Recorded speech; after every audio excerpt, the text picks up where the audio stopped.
કેમ છો મિત્રો? મજામાં? આપણા નવા બ્લોકમાં સ્વાગત છે. આજે આપણે વહેલા સવારમાં ઉઠી ગયા, કેમ કે આપણે આજે સૈણા વાટવાના છે. હવે એ પાકી ગયા છે.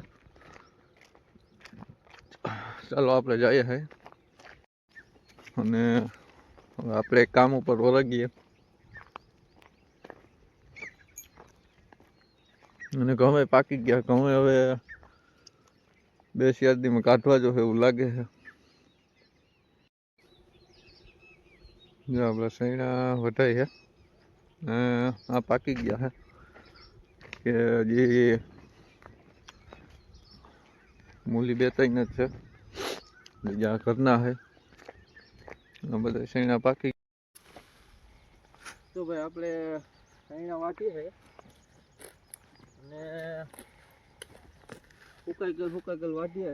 આ સાઈડ પાસે ક્યાંક રાવા થોડાક સારા છે, આ સાઈડ સુકાઈ ગયેલા. ઓલી સાઈડ થોડાક ખાસવરી લીલા છે, રાખી દઈએ. અને આમ બતાવો આપણે સૈણા, આમ ઓલું બધું આપણે વાટી નાખ્યું છે ને 2-3-4 મૂલી છે ને બાકી આપણા ઘરના છે ને સૈણા વાટીએ છે.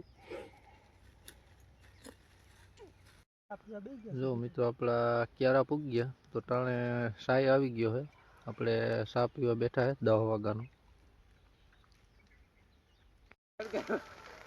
મિત્રો આપણે ચા પીને પછી કુંજવા કરવા વાઢવું બંધ કરી દીધું છે, પછી કુંજવા કરવા ચાલુ કરી દીધા છે. આપણે 2 કુંજવા કર્યા છે અને હવે આ બધા વાઢેલા છે, પછી બધા કુંજવા કરતા જવું. મિત્રો જો આપણે કુંજવાની લાઈન 2-3 પુગાડી દીધી છે અને હવે રજાનું ટાણું થઈ ગયું છે. આપણે બધા છૂટા થઈ ગયા છે, બધા ઘરે જઈએ છે અને તડકો. આપણે મિત્રો જો આપણે ખેતરમાં રાતે દાંતી મારતા હતા અને દાંતી બધી લાગી છે અને કારો મકોડા જેવું ખેતર છે મિત્રો આપણું, જોઈ લ્યો.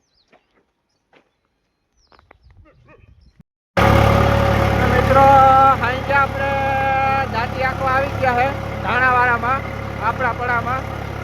આપણે હવે મગ વાવવા છે અને હું ને નીરવભાઈ ઉગી ગયા દાંતી આંકવા. 2 ગોથા માર્યા છે.